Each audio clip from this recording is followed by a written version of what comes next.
Welcome. These will be my thoughts on Wonder Man Season 1, Episode 7, Kathy Friedman. The episode is rated TV-14, so this video there will be spoilers for these first 7 episodes, not the finale. Haven't watched it yet, will soon. And potentially, hypothetically, we'll see. Maybe I will also spoil the MCU leading up to this show. And yeah, I continue to really love this.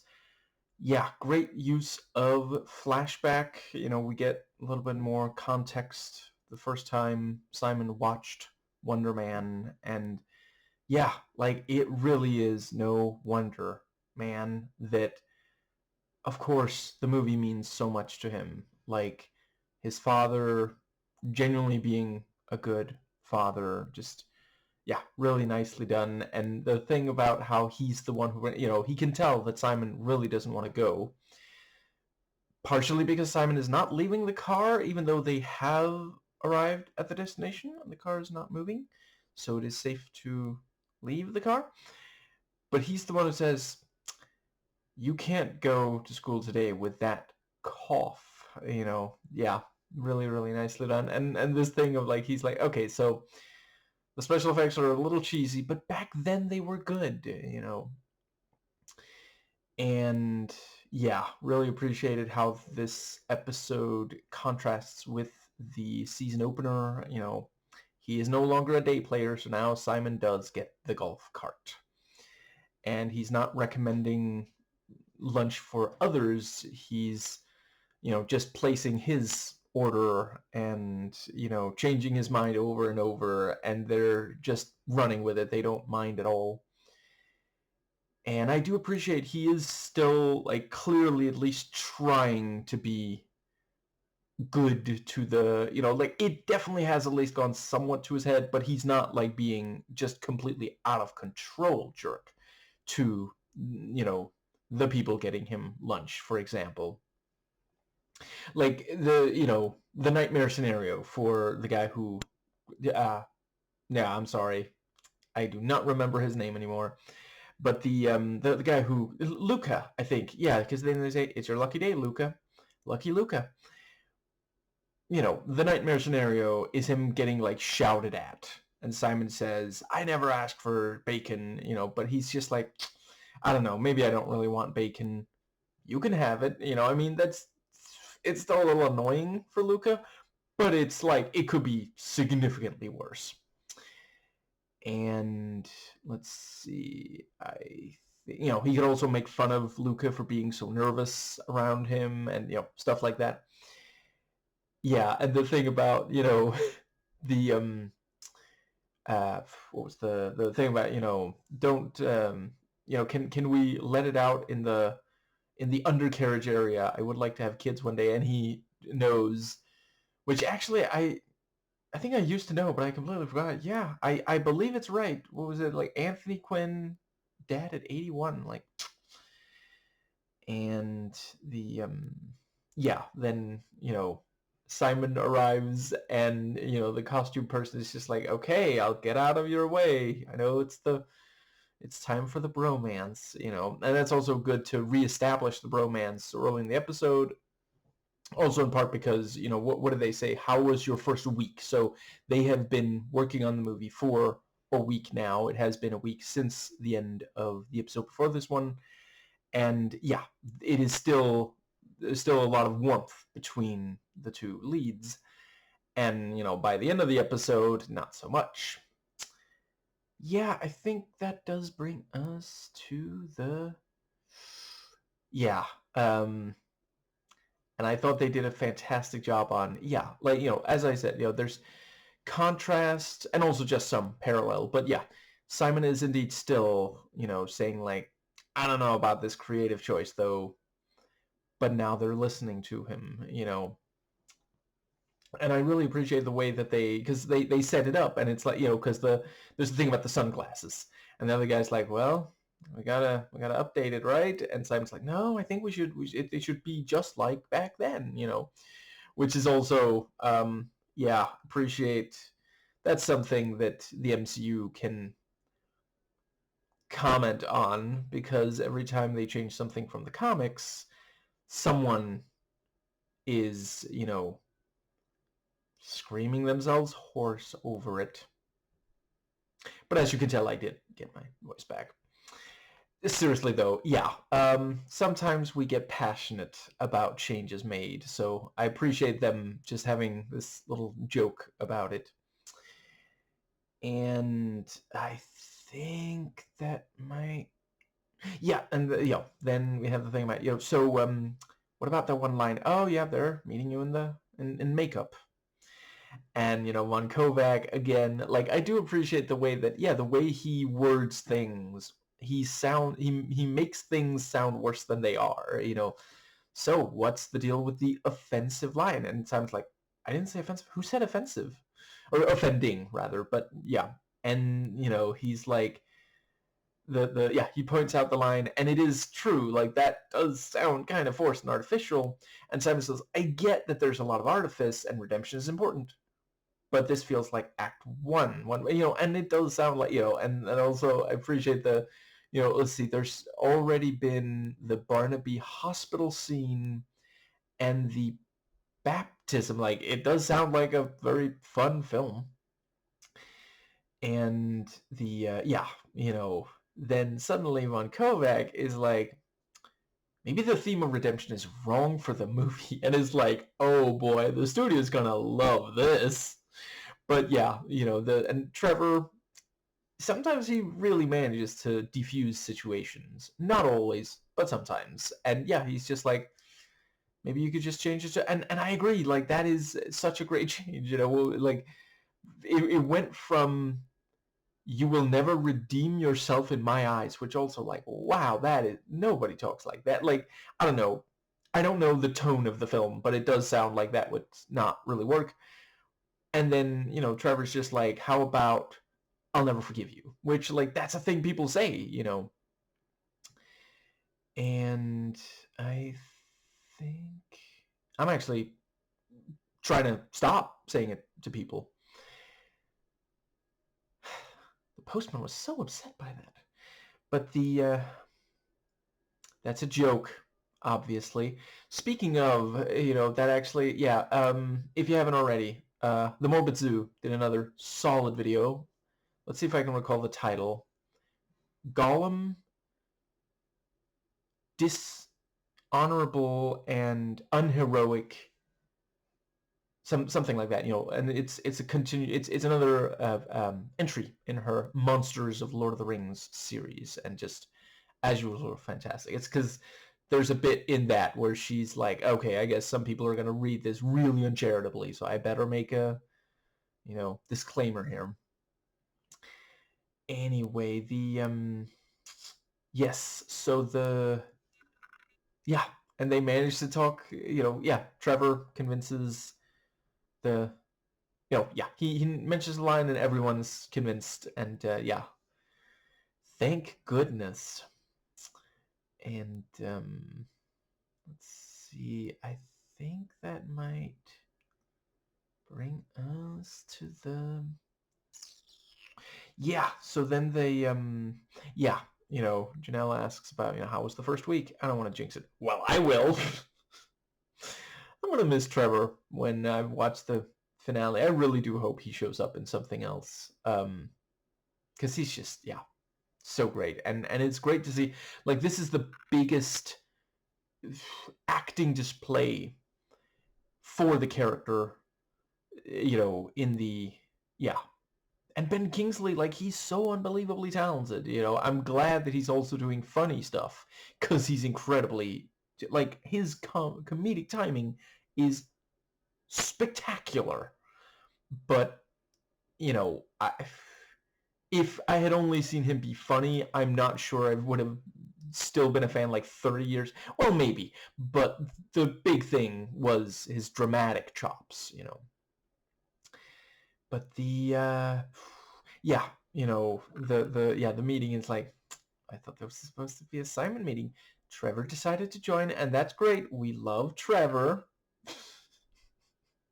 So they are still doing that thing where they're trying not to be too hard on Simon, but and it is, that again is such a big thing for Hollywood and entertainment the entire show business, the entire business of show business. Do you jump into something, do you capitalize on it and jump into something else big? Or do you try to, touch grass, keep your feet on the ground? And there's the thing about, like, well, Trevor says I should do stage performance. And Janelle's like, yeah, didn't we do this whole thing so you didn't have to do that anymore, though? And yeah. Because that's the thing, like, he badly wanted to, like, for a long time he's wanted to act in general, but Wonder Man was, like, the dream role. Yeah, like, I'm obviously not the right person to ask, but, it is genuinely something a number of people in show business struggle with. Do you just, when another big opportunity presents itself, do you just jump to that? Because, like, if you're not happy, is it really still the thing you want to be doing? And also, like, if you're not super happy with it, maybe people will be able to tell, and, like, there's not that many audiences who want someone in the role who doesn't really want to be there. That's one of the most frustrating things to see in an acting performance is, oh, wow, this person is just checked out. And let's see, and then there's the mention of Kathy Friedman. And I really appreciated the way that, at first, let's see, first Simon is very concerned about it, and Trevor's like, I don't know, maybe it'll be okay. And then, once she arrives, like, for a while it seems to be going okay, but then it's Trevor who's, being grilled, not really Simon. So yeah, like, really nicely done, good expectation subversion. And yeah, the thing about we never do find out what happened to, what it was Joseph Gordon-Levitt did to a pigeon in 5th grade. It's one of those things, like, from what I hear, he's wait, no, never mind. I shouldn't say, because there might be something. I try not to. I don't want to support someone who has done something awful, but it's exhausting to try to keep up with all the things. I just feel like I've heard at least some positive things about him. I don't know what his overall reputation is, but let's see. I think I don't know. If he is genuinely a good person in real life, then I hope they asked him, hey, is it okay if we imply that you murdered a bird in 5th grade? Like, holy crap. Let's see. And yeah, the thing about, Glenn, what if I stab my Ricola? I don't buy it, dude. You are so good with your utensils when you eat salad. And let's see, I think that brings us to the that thing about, like, when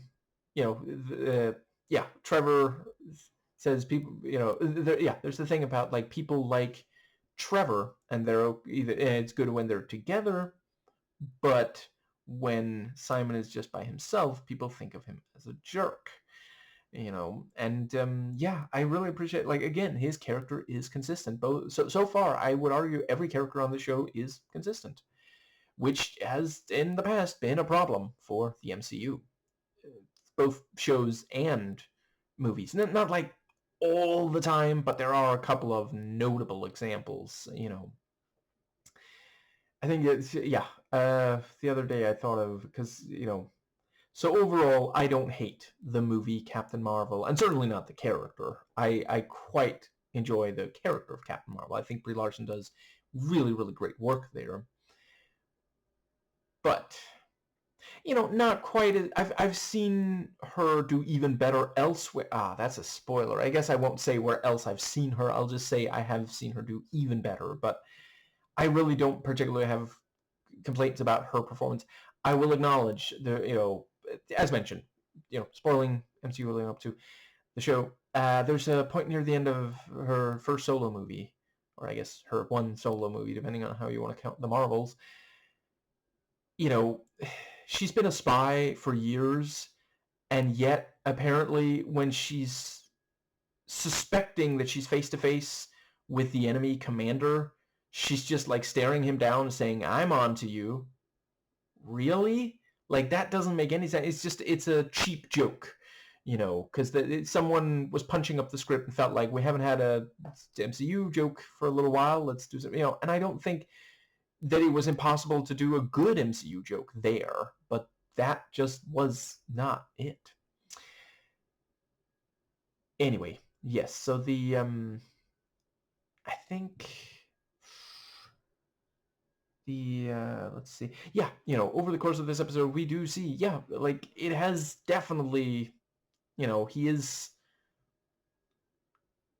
obsessed with the success of Wonder Man. Anyway, yeah, so they meet Kathy Friedman, right? And Trevor says, you should use people's names and talk to them about their personal things. That works, And so he walks out, Kathy Friedman, I think I know where you're originally from. And then Kathy's like, oh, I actually like to try to be invisible. Oh, sorry, I can't apologize to someone who's invisible. Right, so what a smooth drive, huh, Tyrell? Just, and then you have the thing about, did you want someone to grab your lunch? No, I'll do that myself. Oh, come on, that's for Gen Pop. That, I wouldn't rule out that there are people in Hollywood who use that, because yeah, so Gen Pop in prison slang, that stands for general population. I suppose this is a good time to say I don't know that from personal experience, but I did watch Prison Break. But yeah, to use that about, like, people working under you in show business, like, Gen Pop, really? Like, okay, it's possible that it has nothing to do with the prison slang. It is just, I mean, you could hypothetically use it just about, like, yeah, just regular people. But still, he's like, it is this us and them mentality kind of thing. And I love that immediately she starts writing stuff down. And it's like, please stop writing. Stop writing. And let's see. Yeah, the thing about, like, oh, Trevor had a late call. Oh, he had a late call. Wonderful, great. Uh-huh.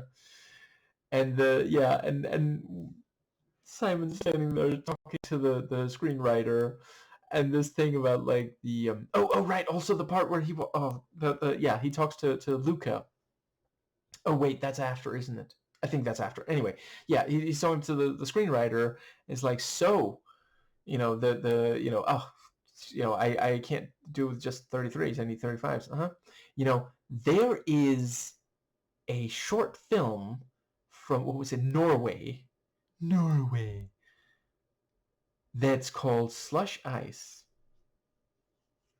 Simon, I think people would find you more charming if you stopped doing word association, because that's very distracting. Listen, I catch myself doing that as well, but that's just like, that has no, and it sounds like it's not even that the screenwriter doesn't know. She's not like, who? She's just like, yeah, there is. She's just like, I don't know how that's relevant. Like, he's just like, oh, there's Slush. There's a short film called Slush, because he obsesses over this stuff. He over prepares, and then he's not that great at this kind of, when he doesn't have lines, because so much of his life is performance, keeping the secret. And yeah, the thing about, 33s need 35s. Those are tires. And I love how relieved the screenwriter is when Trevor can sub in for it. He's just like, oh, thank goodness. Just, I'm sorry, I have paint drying to watch that's less tedious than this conversation. And the thing about, as soon as Trevor arrives, like, oh, Kathy Friedman, oh, we're supposed to ignore her. Oh, I see, or rather, I don't see. Where did she go? I thought she was right here. And immediately she chuckles, and Simon's like, it's like,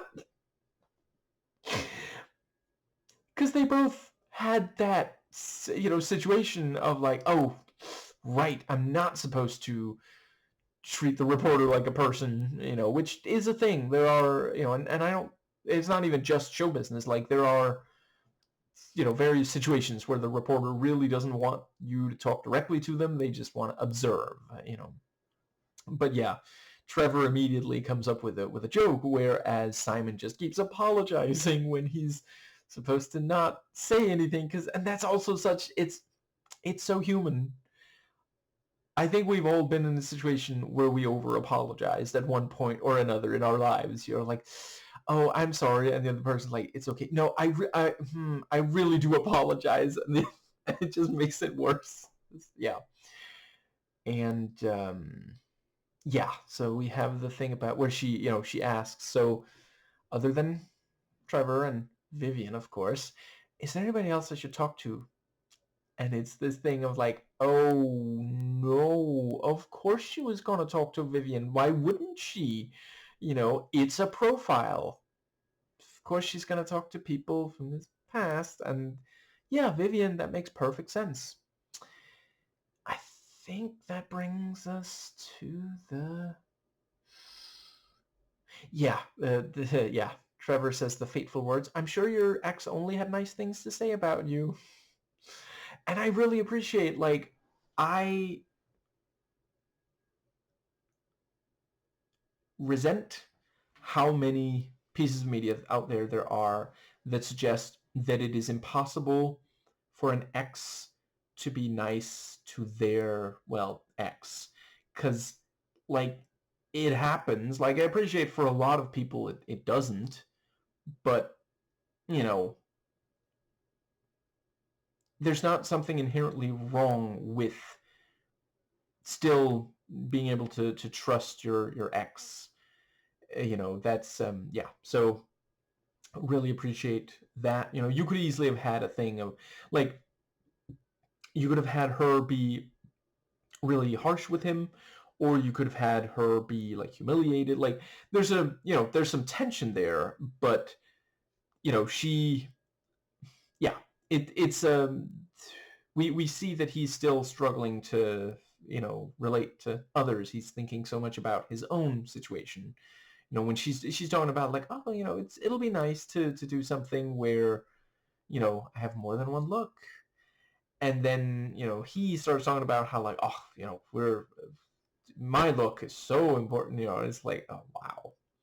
And it's actually so I watched Send Help in theaters. It was freaking amazing.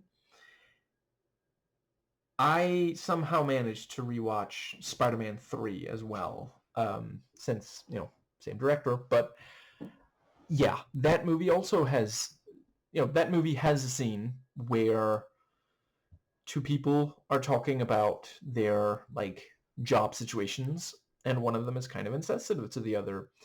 And I felt like it worked much better here, but, that movie in general has problems. I don't hate it. I know a lot of people do. There's certain things about it that don't really work.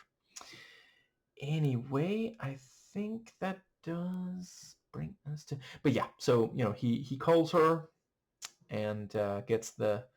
Yeah.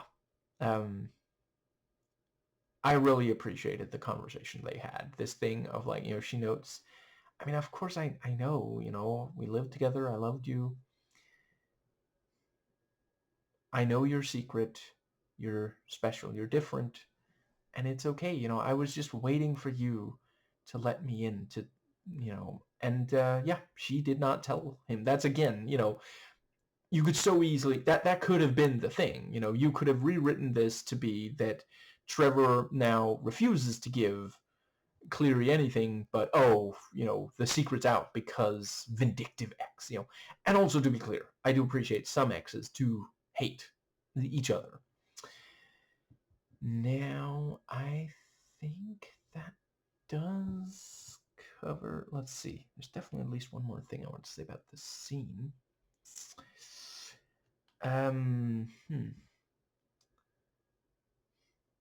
Yeah, I also really appreciate, the way that, the vibe of the scene is just like, there's some tension there, but it's also not like they're not at each other's throats, I'm rewatching with my dad Children of Men. That one has some X's that at least some of the time don't particularly get along. And it works for that. I did think it did, but here I thought it was the right choice. And let's see. Yeah, I appreciate that, she can tell that that's what he's concerned about, and she reassures him and then walks away, because like that was essentially, what else is there to really say? Like, he's not really listening to her talk about her career, and yeah. So I thought that worked, because that, again, that's a decision. You could easily have just, like, as soon as she says the last line, you could just cut to the next scene, and we might think, oh, maybe they talk for longer and we just didn't need to see it. But no, like, specifically, she walks away because of what I've already explained. So moving on. Yeah, then we have the thing about, Kathy saying that she talked to...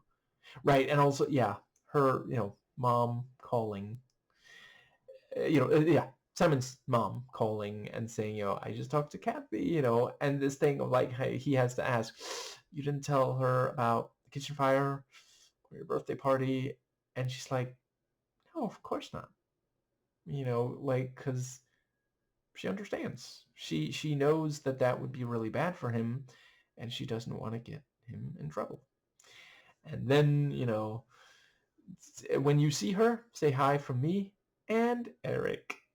And it's, yeah, I don't know. I didn't see it coming. I will admit that. But the moment that I heard that, yeah, I was thinking, well, you definitely said, at least something. I wasn't, like, Simon straight up catastrophizes, but I wasn't thinking it would be quite that bad, but it did sound like, yeah. And yeah, Trevor again tries to calm him down. They use the box breathing, and the right, and Eric not answering the phone. That doesn't mean that he's like vindictive. There could be a lot of reasons why he's not answering the phone. He could be in the middle of something that he can't stop. He might be in the middle of an extremely important phone call, and so he can't answer the phone, not even to say, hey, can I call you back or something. So yeah. And let's see, I think that does bring us to the yeah. Did I already mention? It was really great seeing a little more of the dad, because like, we really, before this episode, did not see very much of him, and it is clear like he made a huge impression on Simon. It is very much trying to do right by his memory. That is that's massive for Simon. And yeah, this talk about like, hey, I remember being in school, which I am a big believer in. If you don't remember how difficult school can be, don't have kids, because it might be difficult for them, or they might be making it difficult for someone else. And if you cannot at all relate to that, yeah. And but yeah, so let's see. He talks about the kids can be very cruel at that age, and they zero in on what's different. And still Black History Month, obviously. So yeah, that is a situation that I've heard many black leftists talk about. Yeah, if you want to go, because, I thought that they did a really great job on that. We don't see that many of the kids, but several of them are clearly white. So, this is a situation where he might stand out because of his skin color. And yeah, that's yeah. And also that thing about, I heard that you were bullied and you all got in trouble. And Simon points out they started it. And yeah, it's a huge problem. There's a lot of kids being punished for being bullied, which just makes it worse. That conveys to the kid and the bullies that the kid truly is alone. They are socially isolated, and the bullies are going to be able to get away with picking on them. That kind of unfairness can stick with you for a lifetime. Now, I think that does bring us to the...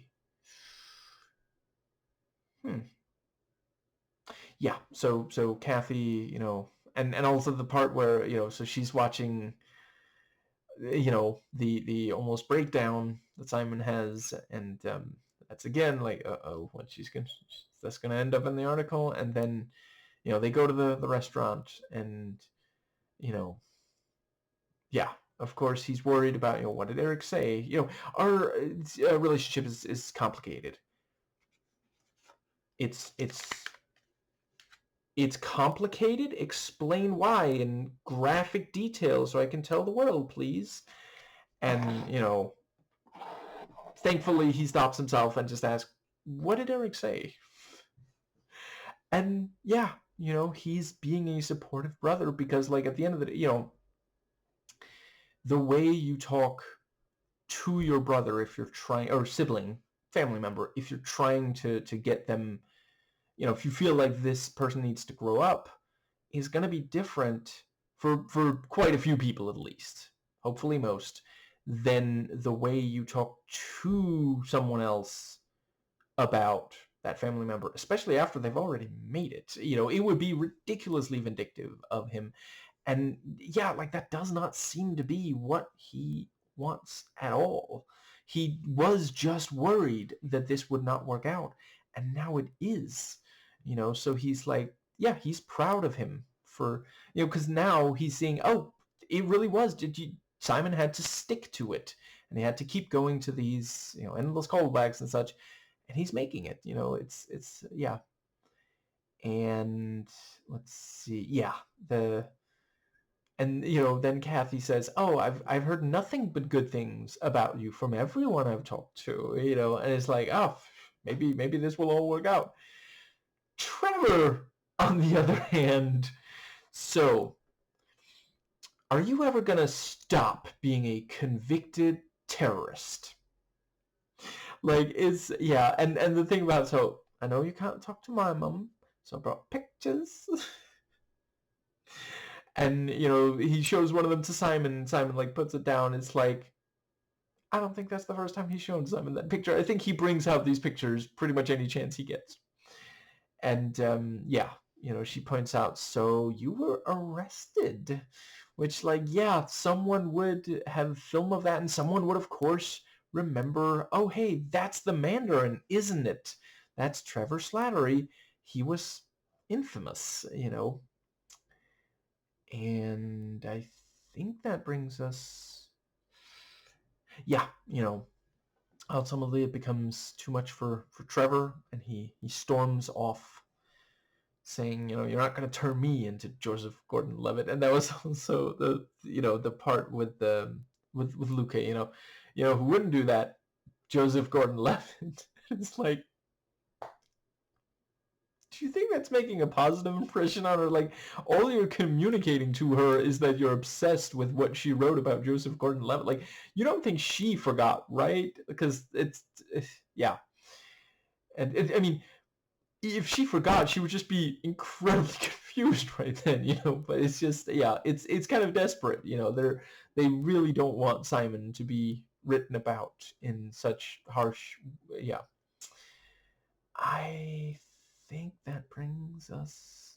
Right, and also appreciate this thing of like, yeah, Simon's clearly a gifted actor, but he's not the best with people, and he's worried that that's gonna really be a problem for him, that something really nasty is gonna be written about him.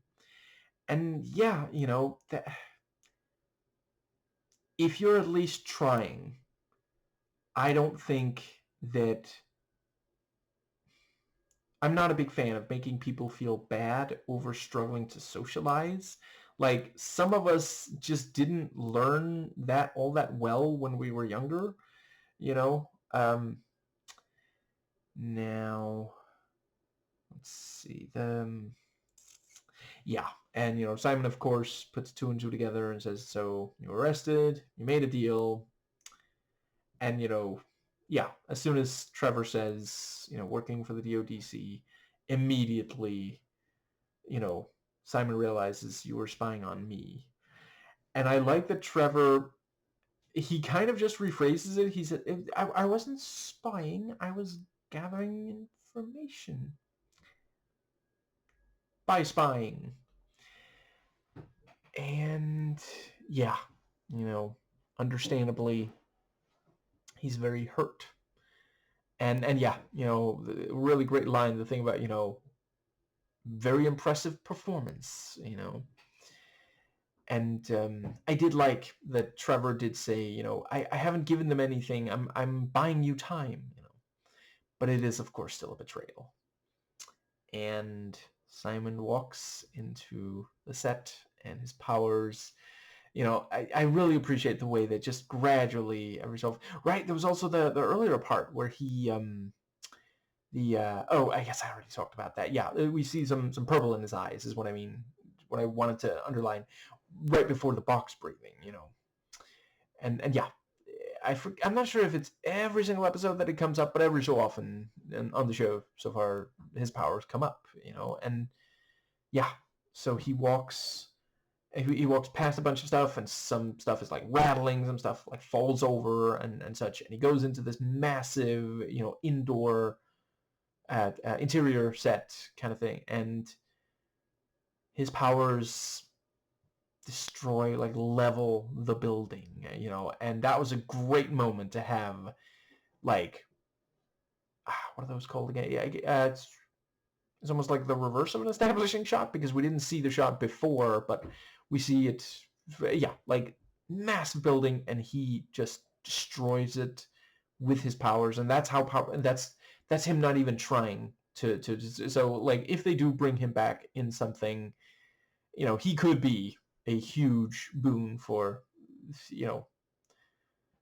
one of the super, yeah, teams or such, if he chooses to become a superhero and he gets to a point where he can control his powers. But that could be a cool thing. Like, if he is like, if they're like, listen, we need you, he could be the kind of Hulk of, I guess do the new Avengers need a Hulk? I guess they do have Bob Void. Anyway, yeah, and I appreciate we see that Kathy heard that, Wonder if that's gonna be in the article.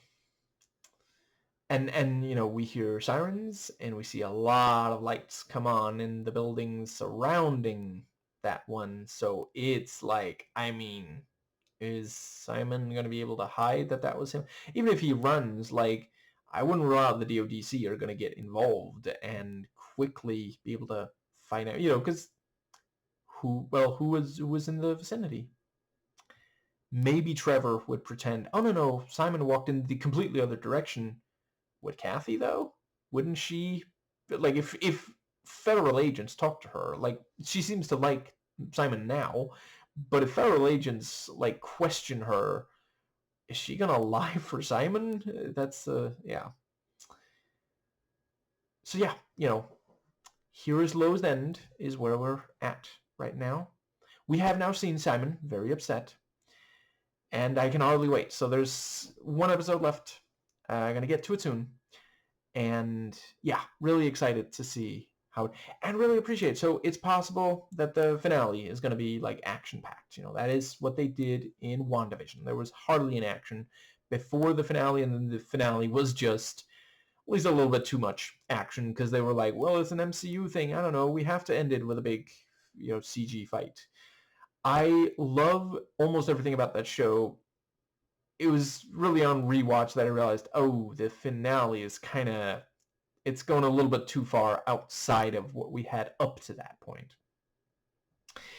I think that that just leaves. So they talk to Luca on the, they're going past him, and there's the thing about, oh, Mr.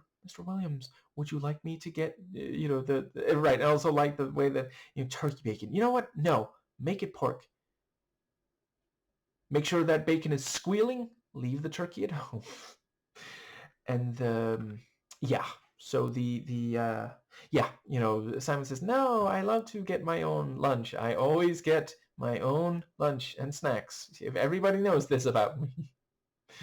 And that's again like this thing of like, listen, I am uncomfortable with pretty much all power hierarchies. Every time that one person has more power than any other person, I need it justified. I need a lot of heavy lifting before I'm comfortable with it. I don't even like telling people who are like literally being paid to do something specific for me. I'm still like, hey, I really don't, I'm awkwardly overcautious about how I talk to them because I'm so worried that they're going to end up feeling bad, but I do appreciate, like, it can be logistically challenging if everyone who works on a movie gets their own food and snacks and such, Let's see. I wouldn't want anyone to have to get food for someone else if they don't want to, but then in general, I'm far left enough that I don't think anybody should be forced to have a job that they don't really want. Like, ideally, there are jobs that very few people would want, but, if we can find people who do want the job, maybe some of them, it's about raising the pay, making sure the benefits are better, that sort of thing. That is how Trump assembled his Gestapo. I'm talking about ICE, in case I was being too subtle there. But yeah, like, there are people who are passionate about, like, being cleaning personnel, for example. I'm not. Yeah, I think I've made my point by now. Honestly, if I personally, I do it. I actually considered it some years back before my physical pain. Like, at this point, I wouldn't be able to. But the thing was, my sense of smell is a little hyper, so I simply wouldn't be able to do it. But I don't think less of people who do. And comparatively, I do think less of rich people who don't bend over backwards to make the world a better place because they have so much power and influence that they could do that. Anyway, but yeah, and then we have the, Luca being like, oh, I have a gift for Mara from Costume. I should get her the present. And then, Simon Trevor like, we should do that too. We definitely knew that Mara from Costume Department is having a birthday, and a present would just be a nice thing to do. It would prove that we are unlike Joseph Gordon-Levitt. We would never kill a pigeon. Tyrell, can you go get us a present for Mara? And of course he's like, what do you want to get them? Trevor, what do we want to get her? Get her, not them. And that was really great. This thing of like the yeah. Oh, there's a great chocolate place on Hollywood Boulevard. Yeah, that would cost $650. Trevor, is that how much we like Mara? That was genuinely funny. This thing of like, and yeah, I mean, listen, she's gonna remember that. That's really gonna be a massive, like it actually. So once again, I don't remember. I don't know about all the different people who are like. I try to keep up on the most important ones. Like I am quite up to date on the worst things done by Donald Trump, Elon Musk, you know, people like that. But from what I've heard, Keanu Reeves is a really great guy. And I remember reading that for The Matrix, he actually donated a chunk of his paycheck because he was the lead. He made a lot of, yeah, he was very well paid for that. And he donated a bunch of it to the special effects people who are famously underpaid, overworked. And, he pointed out, hey, if it wasn't for them, people wouldn't think I looked that cool in the movie. And it is very true. Like, that movie is very special effects. The special effects are a big part of it. There are movies where Keanu Reeves, it's not special effects. It's sometimes also other things, but something like Street Kings. From what I recall, Speed. It's been I don't know, 25 years since I last watched that, but from what I recall, that one is also, you know, but yeah, that's genuinely really, really really great thing to do. I think that might cover the entire episode. I'm just gonna real quick mentally fast forward through the entire thing to see the okay, so I'm looking at the cast list. That is Olivia Thirlby. Holy crap, Vivian. Um, I mean, yeah, I guess. I mean, I think the last thing I saw her in was Dread, the you know the 2012 DREDD movie, not the 2009 DREAD movie, and yeah, wow. I'd like to see her in more. Anyway, as usual, she does as she also does in that movie. She did a great job. Now, let's see. I think, yeah, that might cover the entire thing. Yeah, I really appreciated the way that so the bromance is genuinely at the point where, yeah, he trusts everything Trevor says. And he even says that early on, which is, of course, for us, the audience, and Trevor's like, yay. And that is also, I mean, genuinely his first real friend, and then that level of betrayal. So, yeah. I think that might just about cover. I feel like there's at least one more thing. Right, the song, as usual, these needle drops. Holy crap. The song over the end credits. Fantastic choice. Yeah, I think that might cover, let's see. The, yeah, I think that does. Yeah, it really, the show, it works so well how Simon is, he has these struggles that are, product of, being a black man in an environment that is historically very hostile towards them. There was a while where black people were accepted as entertainers, but they could perform music in a restaurant, but they were not allowed to eat there, which yeah, like extremely objectifying. You know, you will enjoy their talent, but you won't acknowledge their basic humanity.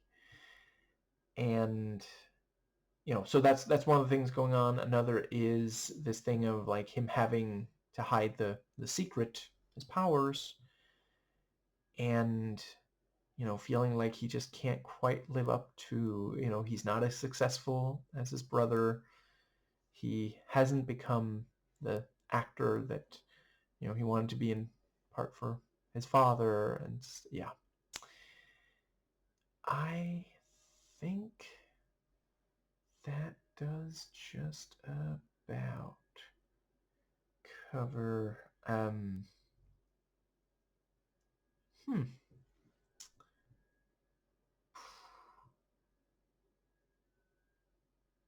yeah, I guess that right. I like the Chamoy callback. That was great.